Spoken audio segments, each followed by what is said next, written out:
गरीबी का चादर ओढ़ कर पैदा लेने वाला लड़का जवानी में अमीरी की बारिश से स्नान करेगा, कोई नहीं जानता था। जिसके माता पिता के पास उसे पैदा करने के लिए अपना घर तक नहीं था, वह बालक बड़ा होकर करोड़ों का शीश महल बनाएगा, इसका कोई कल्पना नहीं किया था। लिट्टी बेचकर अपना जीवन यापन करने वाला व्यक्ति हजारों लोगों के जीवन यापन का कारण बनेगा, ऐसा किसी ने सोचा नहीं था। गांव के खेत खलियान में अपने भैंसिया के साथ घूमने वाला लड़का मुंबई के रोड पर मर्सिडीज से फटाटे मारेगा, इसका सपना देखना भी उसके लिए पाप था। जब वह मंच पर रामायण गाता होगा तब लोग ये नहीं सोचे होंगे कि इसका गाना एक दिन यूट्यूब पर ट्रेंड करेगा और यह ट्रेंडिंग स्टार कहलाएगा। कहानी खेसारी लाल यादव का।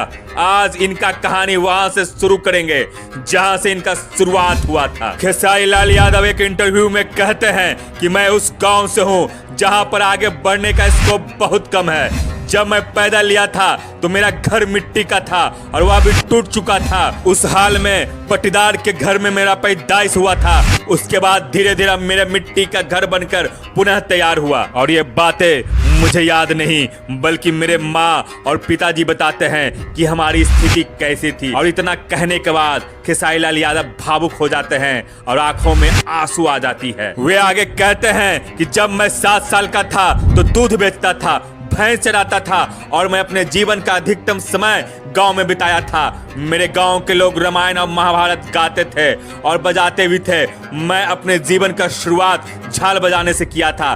पूरी रात झाल बजाने के बाद 10 रुपया मिलते थे जो हमारे लिए काफी था। ये बातें 1998-99 की है जब मैं रात भर सो करता था और दिन में पढ़ाई। उस समय बहुत कष्ट होता था कि मैं अपने पैसे से पढ़ाई कर रहा हूँ, लेकिन साथ में अच्छा भी लगता था कि मैं खुद से कमाया हुआ पैसा खुद के पढ़ाई पर खर्च कर रहा हूँ। पैसे की कमी के कारण मैंने बहुत परेशानियां झेली, बहुत समस्या का सामना किया, क्योंकि मेरे पिताजी कमाने वाले अकेले व्यक्ति थे और हम लोग 7 भाई थे, 3 खुद का और 4 चाचा के बेटे जिसे माँ ने ही पाला पोसा था। हमारे पास खानदानी जमीन भी नहीं है, मात्र 5 कट्ठा जमीन है। फिर भी हमारे पिताजी कभी गार्ड की नौकरी कर तो कभी चना बेचकर हम लोगों को यहाँ तक पहुँचाया। फिर मेरा जीवन करवट लेता है और मैं पूरे परिवार के साथ दिल्ली आ जाता हूँ। साथ में मेरी नई नवेली धर्मपत्नी भी रहती है, लेकिन संघर्ष मेरा यहाँ भी साथ नहीं छोड़ता। और यहाँ लिट्टी चोखा बेचना शुरू करता हूँ और लिट्टी चोखा बेचकर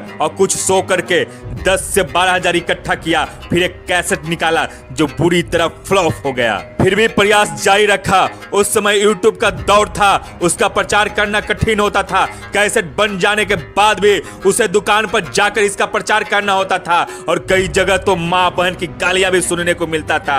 कई दिनों भूखे पेट रहकर अपनी कैसेट का प्रचार किया करता था। जहां शादी विवाह का मंच होता था वहां पर अपना कैसेट बजवाने के लिए लोगों से आग्रह करता था और कभी कभी तो बेइज्जती का भी सामना करना पड़ता था। फिर भी कोशिश जारी रखा एवं पुनः 20,000 रुपए खर्च कर कैसेट निकाला जो हिट हो गया, जिसके कारण मेरा नाम और पहचान बढ़ गया, मेरा डिमांड बढ़ गया और स्टेज शो के लिए सिंगिंग कंपनियों की ओर से मुझे बुलाया जाने लगा। उसके बाद की कहानी आप तमाम लोग जानते ही हैं। और हाँ, एक बात आप तमाम लोगों को बताना चाहता हूँ कि मेरा पहला हिट एल्बम मेरी बेटी कृति के जन्म लेने के तुरंत बाद हुआ था। मेरी बेटी मेरे जीवन में लक्ष्मी बनकर आई और उसके बाद मैं पीछे मुड़कर नहीं देखा और आप लोग के आशीर्वाद के कारण मुझे खेसरिया से खेसारी लाल यादव बना दिया। अंत में इतना ही कहना चाहूंगा, भगवान कुछ लोगों का बड़ा कठिन परीक्षा लेते हैं।